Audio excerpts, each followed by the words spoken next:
नमस्कार दोस्तों, तर्कवाद शो के एक और नए एपिसोड में आप सभी का बहुत बहुत स्वागत है। और आज के एपिसोड में दोस्तों बात करेंगे जियोपॉलिटिक्स की, जिसके अंदर सबसे पहले बात शुरू होगी दोस्तों भारतीय वायुसेना के एक कैप्टन जिनका नाम है शिव कुमार, उनके एक बयान से, जो बयान उन्होंने इंडोनेशिया के अंदर जाकर दिया है। और इस बयान के अंदर अब दोस्तों भारत के अंदर राजनीति गरमा रही है, जिसके अंदर कहा जा रहा है कि भारतीय सेना को भारत की सरकार ने पूरी तरीके से अनुमति नहीं दी थी कि किस तरीके से ऑपरेशन सिंदूर को कंडक्ट करना है, जिसके बाद में भारतीय वायुसेना के खूब सारे फाइटर जेट्स को नुकसान हुआ है और वो गिर गए थे।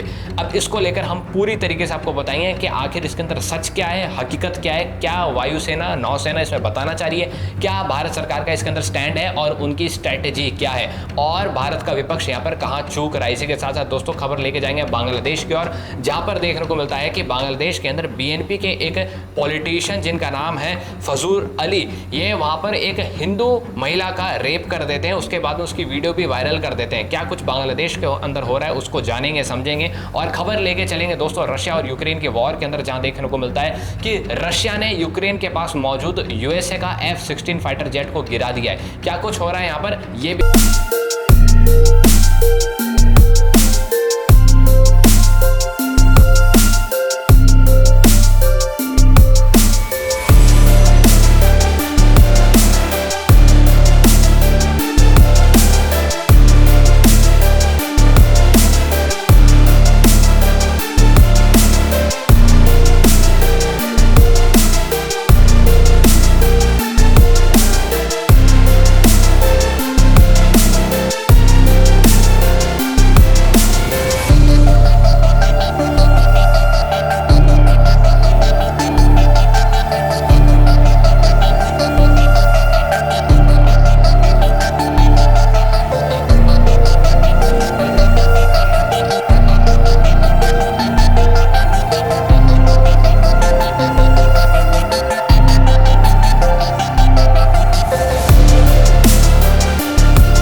दोस्तों अपन बढ़ते हैं अपनी पहली खबर की ओर, जिसके अंदर देखने को मिलता है कि navy captain Shiv Kumar Indonesia जाते हैं। वहाँ पर एक प्रोग्राम हो रहा होता है और वहाँ पर जब वो सबसे पहले इंडोनेशिया के जो काउंटर पार्ट हैं और इंडोनेशिया से जो स्पीकर होते हैं वो बोलते हैं कि भारत ने ऑपरेशन सिंदूर के दौरान 6 फाइटर जेट खो दिए। सबसे पहली बात इस कंडीशन के अंदर, इस सिचुएशन के अंदर, इस खबर के अंदर ये निकल कर आती है जो कि इंडोनेशिया के स्पीकर बोलते हैं कि भारत ने अपने 6 फाइटर जेट्स को यहाँ पर ऑपरेशन सिंदूर के दौरान खोया है। लेकिन दोस्तों सबसे पहले शिव कुमार इसको क्लियर कर देते हैं कि जो इंडोनेशिया के स्पीकर कह रहे हैं ऐसा बिल्कुल नहीं है, मैं उससे सहमत नहीं हूँ। हाँ, हमने कुछ फाइटर जेट्स को यहाँ पर खोया है, लेकिन उसके पीछे का उन्होंने दोस्तों यहाँ पर एक कारण बताया।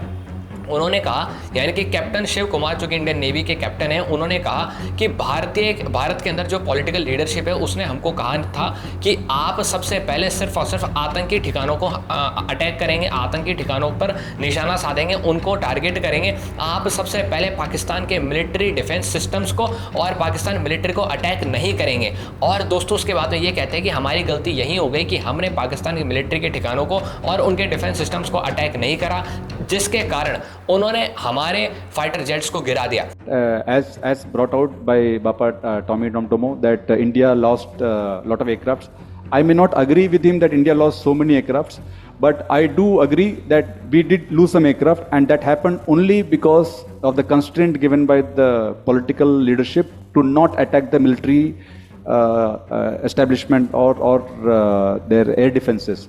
But after the loss, we changed our tactics and we went for the military installations. So we first achieved separation of enemy air defense and destruction of enemy air defense, and then that's why all our attacks then could easily go through using surface to air missiles, BrahMos, surface to surface missiles. यहाँ पर हमारे fighter jets को तब गिराया गया जब हमारे fighter jets Pakistan के आतंकी ठिकानों पर अटैक कर रहे थे। अब दोस्तों यहाँ पर खबर ये निकल कर आती है, मुद्दा ये निकल कर आता है, कहानी ये निकल कर आती है और भारत का विपक्ष भी अब ये रच रहा है, क्योंकि इसके बाद में संजय राउत, राहुल गांधी के खूब सारे ट्वीट्स, कांग्रेस, इंडिया गठबंधन के तमाम लोग भारत सरकार को टारगेट कर रहे हैं और कह रहे हैं कि आखिर आपने भारतीय नौसेना को और वायुसेना को और भारतीय सेना को आपने पूरी छूट क्यों नहीं दी और शुरुआत के अंदर ये क्यों नहीं कहा कि आप डायरेक्ट जाइए और पाकिस्तान की मिलिट्री को टारगेट कीजिए, आतंकवादी ठिकानों को टारगेट मत कीजिए। पहला सवाल यहाँ पर ये निकल कर आता है। दूसरा दोस्तों, जैसे कि आप सबको पता है कि नवंबर 2025 के अंदर बिहार के अंदर चुनाव होने वाले हैं, तो वहाँ पर देखने को मिलता है कि प्रशांत किशोर किस तरीके से वहाँ पर कैंपेनिंग कर रहे हैं और इस दौरान वो एक बात कहते हैं, एक पॉडकास्ट के अंदर, एक इंटरव्यू के अंदर वो बात कहते हैं कि एस जयशंकर ने कहा है कि सीज फायर हो गया। अब सीज फायर हुआ है पाकिस्तान की पहल के ऊपर, तो प्रशांत किशोर का ये कहना है कि अगर सीज फायर पाकिस्तान की पहल के ऊपर हुआ है और पाकिस्तान अगर यहाँ पर कमज़ोर था तो भारत ने पीओके को हासिल क्यों नहीं करा और भारत इसके अंदर यहाँ पर शांत क्यों हो गया, पाकिस्तान की बात चुपचाप मान क्यों रही। अब दोस्तों सबसे पहले अपन यहाँ पर आ जाते हैं पहली बात पर, जो एक इंडियन नेवी के ऑफिसर कह रहे हैं, जिसके अंदर ये कहा जा रहा है कि भारत सरकार ने पहले छूट ही नहीं दी इंडियन एयरफोर्स को कि आप जाकर पाकिस्तान की आर्मी को टारगेट कीजिए। अब दोस्तों स्ट्रेटेजिकली अगर अपन देखें तो अपन ऑपरेशन सिंदूर क्यों चला रहे थे? ऑपरेशन सिंदूर भारत इसलिए चला रहा था कि भारत पाकिस्तान के अंदर मौजूद आतंकियों को और आतंकियों के ठिकानों को अटैक कर सके और उनको डिस्ट्रॉय कर सके। तो वहां पर यह देखने को मिलता है कि पहले स्टेप के अंदर भारत ने उस चीज को प्रॉपर तरीके से कंडक्ट कर दिया था, उस टारगेट को अचीव कर लिया था। लेकिन दोस्तों अगर आप टेक्टिकली चलेंगे तो आप सरेआम अगर आप कहेंगे कि हम तो पाकिस्तान आर्मी को टारगेट कर रहे हैं, तो भारत पूरी दुनिया के सामने बुरा बन जाता है। एक तरीके से भारत की जो छवि है वो खतरनाक तरीके से खराब हो सकती थी। वो इसलिए हो सकती थी क्योंकि भारत की पहली पॉलिसी है ही नहीं कि हम किसी को इस तरीके से टारगेट करें। अगर आतंकवादियों ने हमारे भारत के अंदर आतंकी हमले को अंजाम दिया है तो हम भी उस देश के अंदर आतंकियों को निशाना बनाएंगे। भारत की पहली पॉलिसी यही होती है और भारत यहाँ पर यही दिखाना चाहता है पूरी दुनिया को कि देखिए हमने किस तरीके से हमारे पर इतना बड़ा हमला हुआ है, हमने फिर भी उसके बाद में संयम बरता और हमने संयम बरतते हुए पाकिस्तान की आर्मी को टारगेट नहीं करा, उस आर्मी को जो पाकिस्तान के आतंकवादियों को समर्थन देती है और उनको एक तरीके से शेल्टर देती है। हमने पाकिस्तान के आतंकियों को ही निशाना बनाया। यहाँ पर पाकिस्तान के आतंकियों को हमने सिर्फ निशाना बनाया और पाकिस्तान की आर्मी को निशाना नहीं बनाया, लेकिन फिर भी पाकिस्तान की आर्मी ने हमारे ऊपर अगले दिन हमला करना शुरू करा, शेलिंग शुरू करी। और इस बीच हमारे यानी कि 7 तारीख को जो ऑपरेशन सिंदूर कंडक्ट हो रहा था, उस दिन भी, उस रात को भी पाकिस्तान की आर्मी ने भारतीय वायुसेना को टारगेट करने की कोशिश की थी। और उसी दौरान क्योंकि हम इन चीज़ों से अनजान थे, हमको पता नहीं था कि पाकिस्तान की आर्मी के मंसूबे इतने खराब हैं कि वो अपने आतंकियों के समर्थन में खुला तरीके से उतर सकते हैं। और इस वजह से दोस्तों भारत यहाँ पर चूक गया और भारत के सामने खड़ी हो गई एक और समस्या, जहाँ पर ये देखने को मिलता है कि पाकिस्तान आर्मी ने खुली तरीके से पाकिस्तान के अंदर मौजूद आतंकियों को समर्थन दिया और फिर भारत की वायुसेना के ऊपर अटैक करा और इसी वजह से भारत ने अपने कुछ वायु सेना के विमानों को खो दिया। तो यहाँ पर प्रॉपर तरीके से जो एनालिसिस है इसका ये निकल कर आता है। अब भविष्य के अंदर क्या होता है, जैसे कि आप सबको पता है कि भविष्य के अंदर मैंने आपको पहले कहा था कि भारत की पहली पॉलिसी नहीं है कि भारत किसी देश के आर्मी को डायरेक्ट जाकर टारगेट करे। अगर हमारे ऊपर आतंकी हमला हुआ है तो हम जाकर आतंकियों को ही टारगेट करेंगे। लेकिन इस बीच अगर कोई आर्मी भी हम पर टारगेट करती है तो जैसे कि आपने देखा 8, 9 और 10 के बीच जिस तरीके से भारत ने पाकिस्तान की वायुसेना के एयर बेसिस को टारगेट किया था, उस तरीके का जवाब दिया जाएगा। लेकिन इस बीच दोस्तों भारत ने एक और बात कह दी थी, भारत ने ये कह दी थी कि अगर भविष्य के अंदर भारत के ऊपर कोई भी आतंकी हमला होता है तो भारत उसको एक्ट ऑफ वॉर कंसीडर करेगा और तब भारत किसी को नहीं देखेगा, तब भारत किसी को नहीं बख्शेगा। भारत के ऊपर चाहे आतंकवादी हमला हो तब भारत आतंकियों को तो निशाना बनाएगा ही पाकिस्तान के अंदर, साथ साथ पाकिस्तान के अंदर मौजूद पाकिस्तान की आर्मी, वायुसेना और नेवी को भी टारगेट करेगा। ये भारत की पॉलिसी है। भारत के विपक्ष को ये चीज समझ में नहीं आएगी, लेकिन मैं चाहता हूं कि भारत की जनता को ये चीज समझ आए और तर्कवाद के जरिए हमने इस चीज को बिल्कुल प्रॉपर तरीके से आपके लिए क्लियर कर दिया। लेकिन इस बीच सेकंड सवाल पर आते हैं, यानी कि दूसरे सवाल पर आते हैं, तो हो सकता है आने वाले चुनावों के अंदर भारत की सरकार के लिए ये चीज मुद्दा बन जाए, जो कि प्रशांत किशोर कह रहे हैं। प्रशांत किशोर कह रहे हैं कि अगर सीज फायर पाकिस्तान की पहल के ऊपर हुई थी तो पाकिस्तान कमजोर था और भारत ने उस मौके का फायदा क्यों नहीं उठाया और भारत ने पीओके को कब्जाया क्यों नहीं, भारत ने पीओके को वापस क्यों नहीं लिया।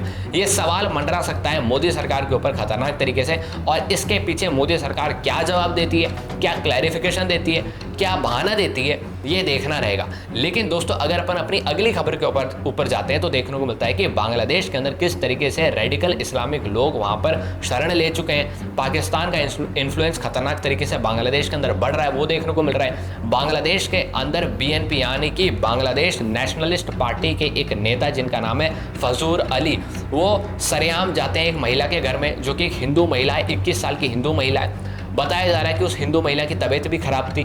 वो वहाँ पर उसके घर में जाते हैं, उसके साथ रेप करते हैं और फिर रेप करने के बाद उसका वीडियो भी बना लेते हैं। बताया जा रहा है कि कुछ और लोग भी इस रेप को होते हुए देख रहे थे और साथ साथ किसी ने यहाँ पर मदद भी नहीं करी। फिलहाल के लिए यहाँ पर 5 लोगों को बांग्लादेश की पुलिस ने गिरफ्तार कर लिया है और ये गिरफ्तारी भी तब हुई है जब बांग्लादेश के अंदर खूब सारे यूनिवर्सिटीज़ के अंदर बांग्लादेश के अंदर हिंदू स्टूडेंट्स ने प्रोटेस्ट करा है और उसके बाद कोर्ट ने इसका सो मोटो कॉग्निशन लिया है। उसके बाद कोर्ट ने आदेश दिए कि इनको गिरफ्तार कीजिए। उसके बाद बांग्लादेश की पुलिस ने प्रेशर में आकर इनको गिरफ्तार किया है। तो आप देख सकते हैं कि सबसे पहले कार्रवाई किसी ने नहीं करने की सोची है। मोहम्मद यूनुस ने भी सिर्फ और सिर्फ ट्विटर पे लिख दिया है थोड़ा सी बात कि इनके ऊपर सजा होनी चाहिए, इनके ऊपर गिरफ्तारी होनी चाहिए। प्रॉपर तरीके से क्लैरिफिकेशन यहाँ पर नहीं मिल रहा है कि आखिर ये लोग किस तरीके से टारगेट कर रहे हैं हिंदुओं को।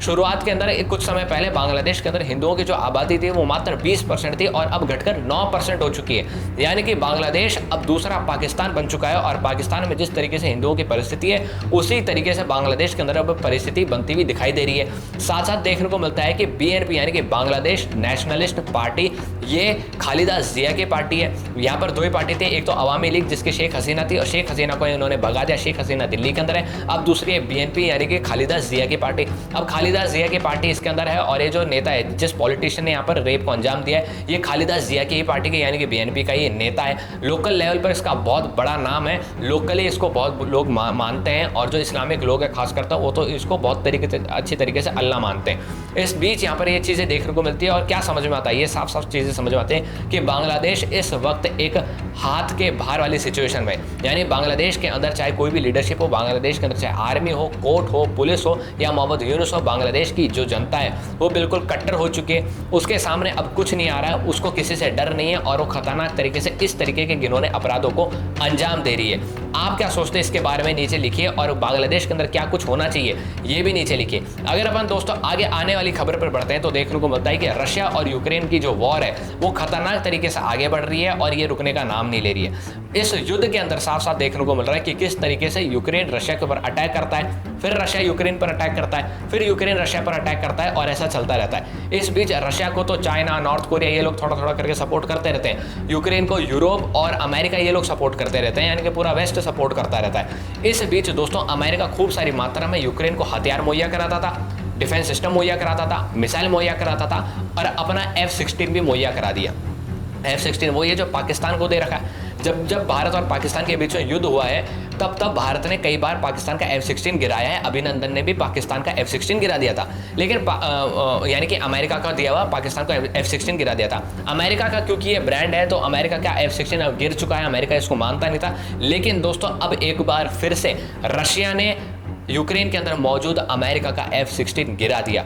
हुआ क्या है, हुआ यह था कि जिस तरीके से आपको मैंने बताया था कि यूक्रेन ने एक मिशन चलाया था जिसका नाम था ऑपरेशन स्पाइडर वेब, जिसके तहत यूक्रेन के खूब सारे ड्रोन्स रशिया के अंदर गए थे, स्मगल करा के भेज दिए गए थे। उसके बाद खूब सारे रशिया के बॉम्बर्स को, न्यूक्लियर बॉम्बर्स को उड़ा दिया गया था, डिस्ट्रॉय कर दिया गया था। उसका बदला लेने के लिए रशिया ने कल यानी कि 28 जून को और 29 जून को यूक्रेन के ऊपर खूब सारी मात्रा में हमले किए, जिसके अंदर ड्रोन्स भेजे गए, उसके अंदर मिसाइल्स भेजे गए और ऑल ओवर यूक्रेन के अंदर भेजे गए। इसके अंदर कीव भी शामिल है जो कि यूक्रेन की राजधानी है। साथ साथ दोस्तों यूक्रेन का वेस्टर्न हिस्सा भी शामिल है जो कि रशिया के बॉर्डर से काफ़ी दूर लगता है, यानी कि रशिया की जो मिसाइल्स है वो दूर दूर तक गई है। और इस बीच हुआ क्या है, रशिया ने यूक्रेन के अंदर मौजूद जो अमेरिका के पैट्रियट डिफेंस सिस्टम है उसको प्रॉपर तरीके से डिस्ट्रॉय कर दिया है। और इस वक्त पूरी दुनिया के अंदर एक स्ट्रैटेजी अपनाई जा रही है इस तहत कि किस तरीके से अमेरिका के डिफेंस सिस्टम को डिस्ट्रॉय किया जाए। और यहाँ पर स्ट्रैटेजी ये है कि जब जहाँ जिस भी देश के ऊपर अमेरिका का डिफेंस सिस्टम लगा हुआ है उस क्षेत्र के अंदर, उस एरिया के अंदर ज़्यादा मात्रा में लगातार तरीके से मिसाइलें दाग दो,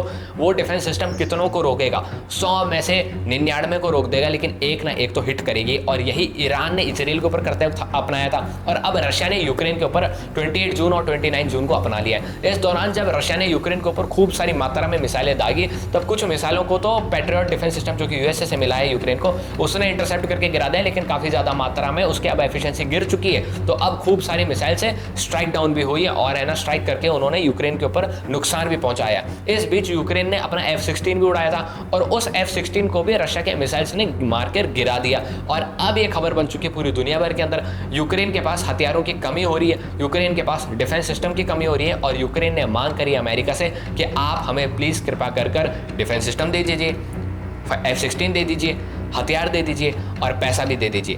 अब क्या कुछ होता है इसके अंदर आगे देखना है। लेकिन इस बीच दोस्तों मैं एक और बात आपको बताता हूँ, वो बात यह है कि जब ईरान और इजराइल के बीच में जंग चल रही थी, तब यूक्रेन का जो वो हिस्सा है जिसको रशिया ने कब्जा रखा है, आपके सामने मैप पर आ रहा होगा, इस हिस्से के अंदर यूक्रेन के पास लिथियम आयन की जो माइंस हैं वो है यहाँ पर, यानी कि लिथियम स्टोरेज साइट्स हैं। और यूक्रेन सोच के बैठा था कि भविष्य के अंदर जब हम इस जंग से उबर कर बाहर आ जाएंगे तब अपनी इकोनॉमी को रिवाइव करने के लिए यहाँ से लिथियम निकालेंगे और वेस्ट को बेच देंगे और हमारी इकोनॉमी रिवाइव हो जाएगी। लेकिन जब दोस्तों ईरान और इसराइल के बीच में जंग चल रही थी, अमेरिका इसके बीच में घुसा हुआ था, फंसा हुआ था, इंडल्ज था, एक तरीके से बिजी था, तब रशिया ने चुपचाप यूक्रेन के इस ईस्टर्न हिस्से से खूब सारे लिथियम माइनिंग या फिर लिथियम स्टोरेज साइट्स को खाली कर दिया, यहाँ से लिथियम निकाल कर ले गए। और ये लिथियम दोस्तों कोई नॉर्मल लिथियम नहीं थे, ये रेडी टू यूज लिथियम थे और इनको रशिया यहाँ से निकाल कर अपने पास ले जा चुका है। तो आगे क्या कुछ होता है इस जंग के अंदर देखना यही है। फिलहाल के लिए दोस्तों इतना ही। आप हमें सब्सक्राइब कर लीजिए। जय हिंद, जय भारत।